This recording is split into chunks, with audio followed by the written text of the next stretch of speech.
عن الذين ساهموا في تحول الحجارة إلى طوفان، عن الإخوان المسلمين ووعيهم المبكر بقضية فلسطين، يحدثنا الدكتور محمود حسين القائم بأعمال فضيلة المرشد العام لجماعة الإخوان المسلمين، فليتفضل مشكورا. السلام عليكم ورحمة الله وبركاته. بسم الله الرحمن الرحيم.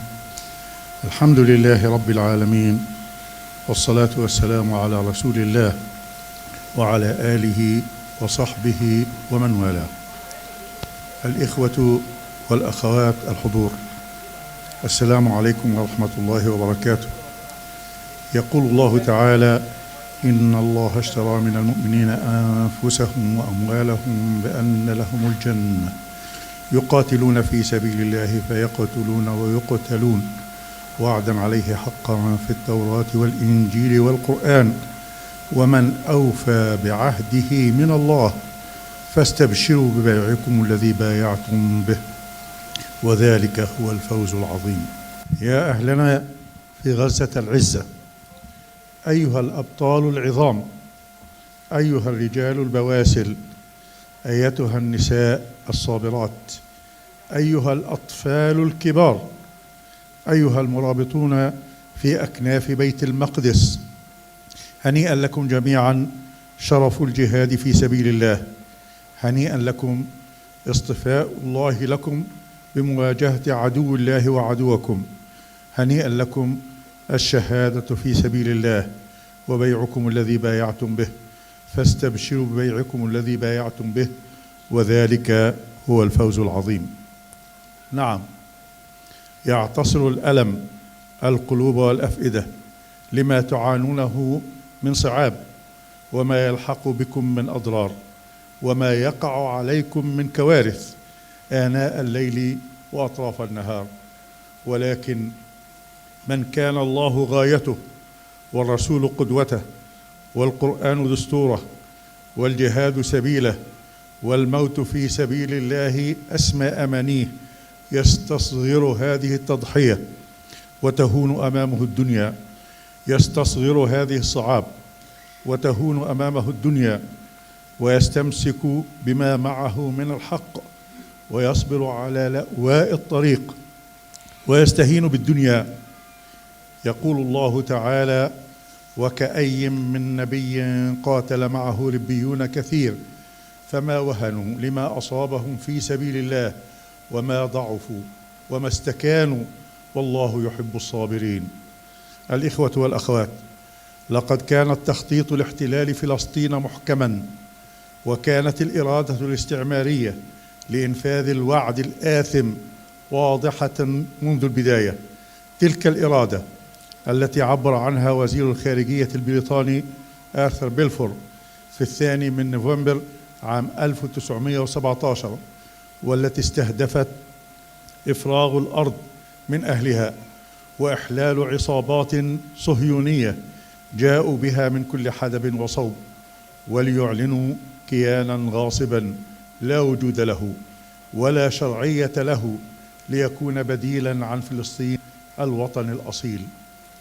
وجاءت الولايات المتحدة الأمريكية بعد ذلك، والتي تسلمت القيادة من بريطانيا ومعها كل دول الغرب لتعلن رعايتها لهذا الكيان المصنوع على أعينهم، ويفرضوا حماية عمياء له على حساب أصحاب الحق الأصيل. الإخوة والأخوات، ولأن فلسطين قضية حق فقد كانت وما زالت موئل الإخوان في العالم يدافعون عنها ويذودون عن استقلالها، وهي لذلك شرف لمن يدافع عنها ويضحي في سبيلها ويبذل الغالي والنفيس من أجلها، باعتبارها قضية الأمة المركزية التي تمثل لكل مؤمن بالله تعالى عقيدة لا تنفك ويقينا لا يضعف، وهي قضية أرض إسلامية اغتصبتها عصابة آثمة برعاية أممية وحماية دولية وتواطؤ من عدد من أبناء جلدتنا ممن يتسمون بأسمائنا ويتكلمون بألسنتنا ولكن قلوبهم تولي شطر عدونا وتتولى غير سبيل المؤمنين. الإخوة والأخوات الحضور، لقد كانت قضية فلسطين في قلب جماعة الإخوان المسلمين منذ نشأتها الأولى على يد الإمام الشهيد المؤسس حسن البنا رحمه الله، حتى من قبل أن تعلن دولة الكيان الغاصب، حيث احتشدت كتائب الحق من مصر والأردن وفلسطين وسوريا تتلمس الشهادة في سبيل الله وتحرص على الموت أكثر من حرص الأعداء على الحياة. لقد شعر المعتدون الغاصبون منذ اللحظات الأولى أنهم أمام جيل فريد ونوع مختلف من الرجال الذين يدركون غايتهم في الحياة ويحسمون وجهتهم إلى الله تبارك وتعالى، لا يلوون على شيء سوى جنة عرضها السماوات والأرض. من أجل ذلك كانت خيانة الأمس كما هي خيانة اليوم سواء بسواء، وتواطؤ الأمس كما هو تواطؤ اليوم شبرا بشبر وذراعا بذراع، فحالوا بين المجاهدين والاستمرار في أداء مهمتهم وألقوا بهم في سجون الظلم والطغيان. الإخوة والأخوات، ما أشبه اليوم بالبارحة، فمثلما حاصر المستبدون المجاهدين من الإخوان المسلمين الذين عادوا لتوهم من أرض الرباط ليودعوهم في معتقلات الطور، سعى أحفادهم من مستبدي اليوم لتجويع المجاهدين في غزة والتواطؤ مع العدو في إحكام الحصار الظالم عليهم، فمنعوا الدواء والغذاء وظاهروا الأعداء، وهم أنفسهم من تآمروا على أول انتخابات ديمقراطية عبرت عن حقيقة الشعب المصري المحب لفلسطين، فانقلبوا على الرئيس الشهيد محمد مرسي رحمه الله، ثم قتلوه يوم محاكمته في قضية هزلية سموها التخابر مع حركة حماس.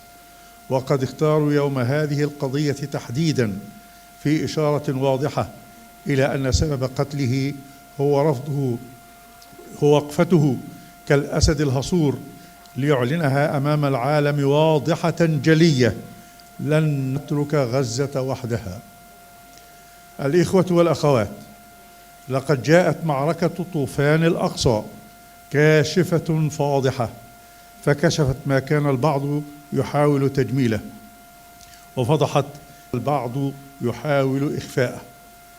لقد كانت فاضحة لحكام الغرب فيما يدعونه من قيم إنسانية ومبادئ حقوقية، وكانت كاشفة فاضحة للأنظمة الاستبدادية التي خذلت قضية فلسطين وخذلت أهل غزة ورفعت يدها عن مد يد العون لهم أو التحرك الجاد من أجل إنقاذهم أو اتخاذ أبسط القرارات بطرد سفراء العدو ووقف التطبيع الاقتصادي والسياسي وإعلان قطع العلاقات معه، أو حتى إدخال الغذاء والدواء والوقود وكافة الاحتياجات الإنسانية له كحد أدنى تستوجبه النخوة وتتطلبه النجدة لشعب يعاني الغزلة. فكانت ممارسات تلك الأنظمة أقرب للشراكة مع العدو من كونها معبرة عن حالة من الفشل أو الخوف. وهي كما كشفت وفضحت هؤلاء فقد أظهرت المعدن النفيس لهذه الأمة وشعوبها التي قيدها الاستبداد، والذي حال بينها وبين الانضمام إلى كتائب العزة والفخار. فكانت النفرة العامة في كل أرض إسلامية لتخرج الحشود وتجهر بالدعاء، وفي الوقت ذاته تتفطر معها القلوب وتتحسر الأنفس على فوات اللحاق بركب المجاهدين في سبيل الله. الإخوة والأخوات، لقد سجلت المقاومة الباسلة في طوفان الأقصى انتصارا يكتب بحروف من نور، فجمع بين اليقين في الله وبين التخطيط الدقيق والعمل الجاد المتواصل لتحقيق الهدف المنشود، ليكون ترجمة حقيقية لقوله سبحانه: كم من فئة قليلة غلبت فئة كثيرة بإذن الله. لقد أرست هذه المعركة المباركة حقيقة لا يدركها إلا المؤمنون بصحة طريقهم وسلامة مقصدهم ونبل غايتهم، أنهم هم الأقوياء بإيمانهم وإن كانوا قلة، وهم أصحاب الحق الخالص وإن اجتمعت قوى الأرض على دعم الباطل وتأييده، وأن عدوهم أوهن من بيت العنكبوت يتستر وراء أسلحة دمار، ولكنه يفتقد الصمود أمام جندي من أصحاب الحق. يا رجال غزة البواسل ونساءها الحرائر وأطفالها الكبار، كان صمودكم البطولي حائط صد أمام أكذوبة سوقتها أنظمة العار بأن عدونا يملك جيشا لا يقهر، فكشفتم الغطاء عن الحقيقة الساطعة أنه جيش من ورق سرعان ما ينهار أمام رجال مؤمنين ونساء مؤمنات.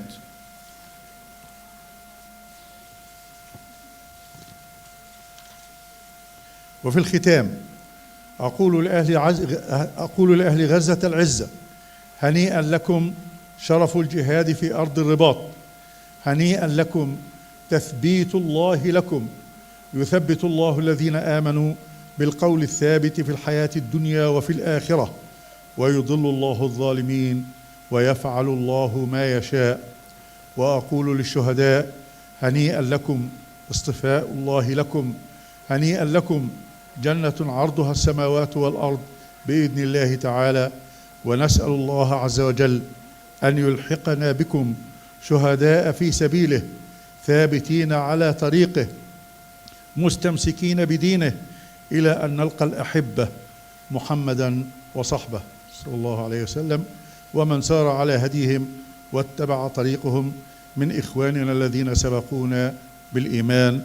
والله أكبر ولله الحمد، والسلام عليكم ورحمة الله وبركاته. بسم الله الرحمن الرحيم. سلام عليكم من فلسطين، سلام عليكم من غزة، سلام عليكم من حماس، سلام عليكم من كتائب المجاهدين، كتائب عز الدين. السلام عليكم ورحمة الله وبركاته. قاتلوهم يعذبهم الله بأيديكم ويخزهم وينصركم عليهم ويشفي صدور قوم مؤمنين. هكذا كانت حماس،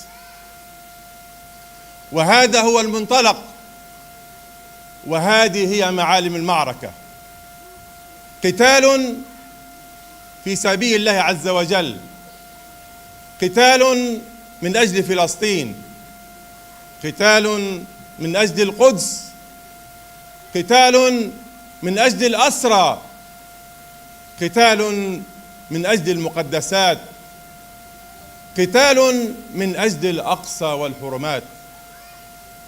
ما كان لحماس أن تصمت عندما ترى الأقصى يدنس ويدوس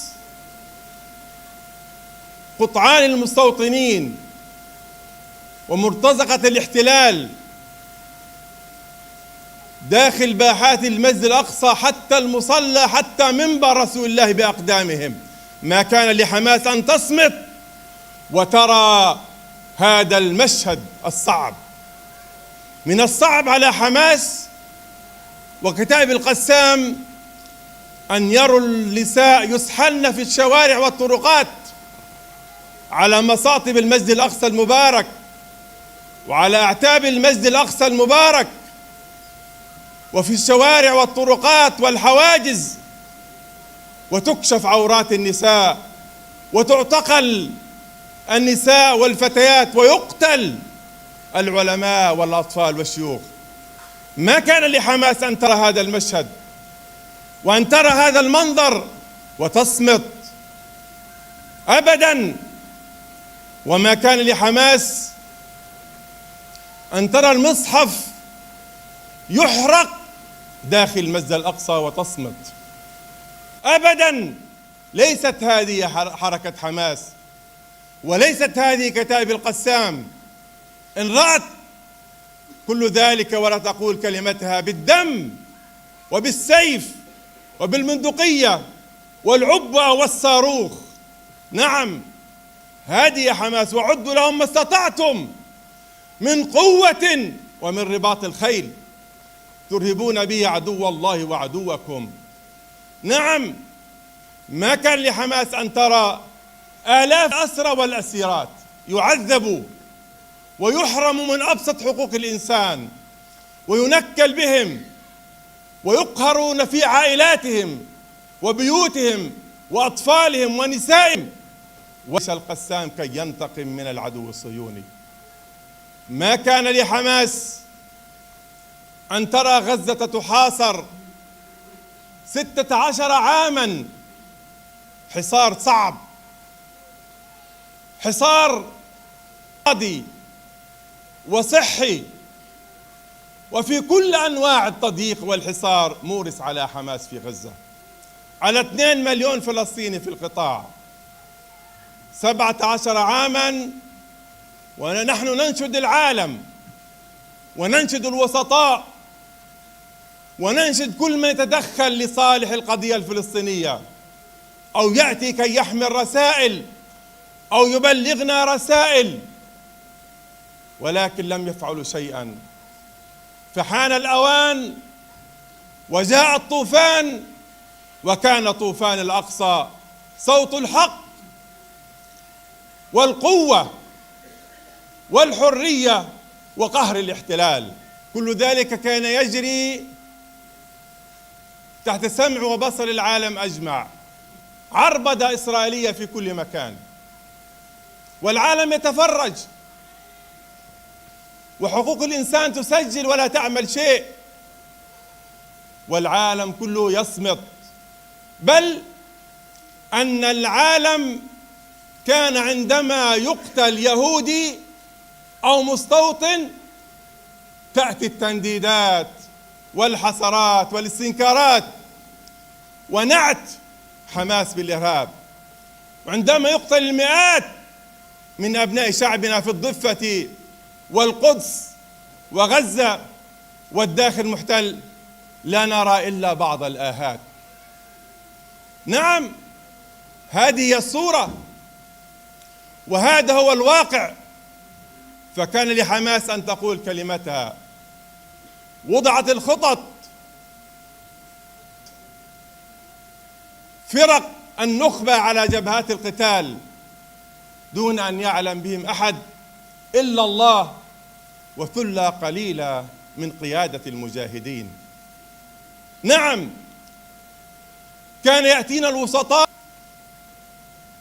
ويظنون أننا ضعفاء لا نستطيع أن نفعل شيء أمام إسرائيل، لن نستطيع أن نهزم هذا الكيان. يخوفوننا بكل أدوات الخوف. نعم، هذا هو سبيلهم، تخويف المجاهدين وإرهاب حركة حماس لصالح الصهاينة المجرمين. نحن أدرى بأنفسنا من غيرنا، وأدرى بالمجاهدين من غيرنا، وأدرى بكتائب عز الدين من غيرنا. فقد أعددنا العدة لهذا اليوم، فكنا نقول لكل من يأتينا من الوسطاء بعزة الواثق بنصر الله عز وجل: ارجع إليهم ونأتينهم بجنود لا قبل لهم بها ونخرجنهم منها أذلة وهم صاغرون. وهكذا هي طغيان، وهكذا هو طوفان الأقصى بفضل الله عز وجل. كان يجب على حركة حماس أن تضع حد لكل ما يجري في فلسطين من مذابح ومجازر، ولكن وضع حد لهذا الإجرام الصهيوني لا يحتاج إلى حدث عادي أو معركة بسيطة أو معركة سهلة، إنما يحتاج إلى معركة غير تقليدية وحدث غير تقليدي يقلب الطاولة على الجميع، وتتقدم حماس المنظومة العالمية دفاعا عن فلسطين بسيفها وبرجالها وبنخبتها وببنادقها وبقياداتها. فكان طوفان الأقصى هي المعركة وهي الحرب الغير تقليدية على هذا الاحتلال الإسرائيلي. نعم، نحن واثقون بنصر الله عز وجل، لأن الله عز وجل قال قاتلوهم. نحن قاتلنا بني إسرائيل المجرمين في فلسطين، والنتائج كلها عند الله عز وجل. قاتلوهم يعذبهم الله بأيديكم. ورأيتم جميعا كيف عذب أبناء القسام جنود الاحتلال في الفرقة الرابعة التي كانت تعذب أهلنا في غزة بالليل وبالنهار، وساقوهم كالخراف في شوارع وأزقة وحواري غزة، وطردوا أكثر من 250 ألف مستوطن، وقعوا بين قتيل وجريح وأسير وطريد. نعم، ما كان لنا إلا أن نحدث حدثا غير تقليديا في الميدان ونقلب الطاولة على هذا الاحتلال، وليصحو العالم على معركة وحدث غير تقليدي في المنطقة. وهكذا كان طوفان الأقصى، وهكذا خطط لطوفان الأقصى وخطط لنتائج هذا الطوفان بإذن الله عز وجل. كان لابد لحماس أن تحدد معالم الصراع مع هذا الاحتلال. لا يجب علينا أن نبقى صامتين أو نقاتل في حدود المعركة أو نناوش الاحتلال أو نشاغل الاحتلال. حصل على كل مدار سنوات الصراع، وكان لابد أن يرى الاحتلال البأس الشديد والبطش الشديد من كتائب عز الدين القسام حتى يعلم أننا فعلا جئناه بجنود لا قبل لهم بها. وهكذا كانت معركة طوفان الأقصى بفضل الله سبحانه وتعالى. هذه المعركة هي وضعت معالم متقدمة جدا في معالم محطات الصراع مع الاحتلال ومستقبل وجود هذا الاحتلال على الأرض الفلسطينية. نحن بهذه المعركة لم نقاتل من أجل فلسطين وحدها ولا من أجل غزة وحدها إطلاقا. نحن ندرك مدى خطر هذا الاحتلال على الأمة. تركيا في خطر، ومصر في خطر، والأردن في خطر، وسوريا في خطر، ولبنان في خطر، والمنطقة في خطر. فأخذت حماس وكتائب القسام على عاتقها أن تضع حد لهذا الخطر بإحداث كي وعي لهذا الاحتلال الإسرائيلي، بحيث يحسب ألف حساب عندما يتجرأ على امرأة عربية أو فلسطينية أو طفل أو شيخ أو رجل أو مسجد أو كنيسة. حمينا الأمة بهذه المعركة، فكنا ننوب وما زلنا ننوب عن هذه الأمة في معركة طوفان الأقصى. نعم، أحدثنا في هذه المعركة زلزال حقيقي داخل الكيان الصهيوني. هذا الكيان الذي كان يخوف العالم بالدبابات والرجمات والطائرات ومفاعل نووي في ديمونا، 250 قنبلة نووية لدى الكيان في مفاعل ديمونا، يخوفون الأمة والأمة في رعب شديد. بقياداتها وبزعمائها ورؤسائها وأمرائها، وظيفتهم ينشرون الرعب في قلب الأمة. وكنا نعلم نحن في حماس أن البيت الإسرائيلي هو أوهن من بيت العنكبوت، فدخلوا عليهم كما رأيتم مشيا وزحفا وبالموتوسيكلات وبالسيارات وبأيديهم. ورأيتم بالأمس كيف أن جندي من كتائب القسام يحبو على صدره لا يلبس إلا ثياب خفيفة حتى يضع العبوة على الدبابة الميركافا ثم يطلق عليها بالRPG فيفجرها. هكذا أبناء القسام وهكذا أبناء حماس. كان يجب على العالم أن يفهم أن هذا الجيش العرمرم الذي يسمونه جيش الاحتلال الإسرائيلي كما يقولون، وأن هذا البيت الصهيوني وأن هذا الكيان الصهيوني ضعيف، فقط ادخلوا عليهم الباب، ادخلوا بما تملكون من سلاح، بأيديكم، بعصيكم، بخناجركم، ادخلوا عليهم الباب، فإذا دخلتموه فإنكم غالبون. نعم، تجرؤوا على هذا الكيان، ادخلوا من مصر وادخلوا من الأردن وادخلوا من لبنان وادخلوا من سوريا تعالوا إلينا من تركيا. نعم، هذا كيان ضعيف والله. لو حصل في يوم 7 أكتوبر دخول فقط الآلاف أو المئات من لبنان ومن الأردن ومن سوريا لصلينا العصر في المسجد الأقصى المبارك. والله لو دخل الناس فقط بأياديهم وبعصيهم وبخناجرهم بدون سلاح لوجدوا آلاف الصهاينة يفرون أمامهم من دباباتهم ومن حصونهم ومن مستوطناتهم، ولصلينا العصر لأمكم في داخل المسجد الأقصى المبارك. ولكن هي بداية معركة حقيقية بإذن الله عز وجل لوضع حد لهذا الكيان الصهيوني.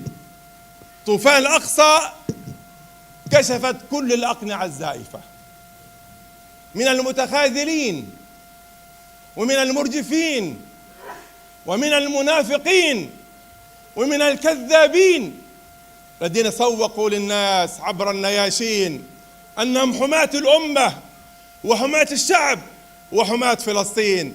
ولكن تراهم اليوم تروا كيف ميز الله الخبيث من الطيب. هذا بفضل الله عز وجل وفضل طوفان الأقصى وفضل دماء المجاهدين. وأخيرا،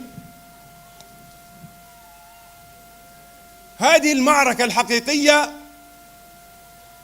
هي نقلت القتال وطبيعة الصراع مع الاحتلال إلى مراحل متقدمة جدا جدا جدا، وضعتها على مقربة من النصر المؤزر المبين. يسألونك متى هو؟ قل عسى أن يكون قريبا. هنيئا لمن تخابر مع حماس، هنيئا لمن تواصل مع حماس، هنيئا لمن دعم حماس، هنيئا لمن قال كلمة الخير بحق حماس، هنيئا لمن فدى حماس بماله وبكل ما يملك، وعدوا لهم ما استطعتم. أيها الإخوة والأخوات، نبشركم بنصر مؤزر مبين بإذن الله عز وجل. يسألونك متى هو؟ قل عسى أن يكون قريبا. والسلام عليكم ورحمة الله وبركاته. Esselamu Aleyküm ve Rahmetullahi ve Berekatuhu. Kıymetli bacılarım, kardeşlerim, hepinizi Allah'ın selamıyla selamlıyorum. İhvati ve ahavati, Esselamu Aleyküm ve Rahmetullahi ve Berekatuhu. Sözlerimi çok uzatmak istemiyorum. Zaten 7 Ekim'den itibaren her şey televizyonda, sosyal medyada, basında canlı bir şekilde izliyoruz, seyrediyoruz. لا أريد أن أطول عليكم فنحن نشاهد منذ يوم 7 من الشهر الجاري ما حدث في غزة على شاشاتنا التلفزيونية. Üstad Fevzi Berhum konuştu, Üstad Abdülhakim konuştu. Buradan onların aracılığıyla şu an Gazze'de mücadele eden, direnen, savaşan, cihad eden bütün mücahitlere selamlarımı gönderiyorum. هنا تحدث الأساتذة أشكرهم جميعا وأريد منهم أن يوصلوا سلامنا للمجاهدين في غزة بإذن الله. Bu zafer için tebriklerimi sunuyorum. أبارك لهم في النصر الذي جاءوا به. Şehitler için tebrik ve taziyelerimi iletiyorum. أعزيهم في الشهداء. Tabii Balfour Deklarasyonu'ndan Sykes-Picot, Nekbe, Kudüs'ün işgali ve günümüze kadar o süreci göz önüne alırsak hep şunu göreceğiz. Bunun müsebbibi Müslümanların bölük, pörçük olması, Müslümanların siyasi bir birlikten yoksun olmalarıdır. إذا بدأنا النظر بداية من وعد بلفور وحتى سايكس بيكو والقدس وصفقة القرن سنصل إلى أن ما يحدث للأمة الإسلامية يحدث بسبب تفرقها وعدم ارتباطها معا. Osmanlı İmparatorluğu'nun parçalanması, onlarca devletin kurulması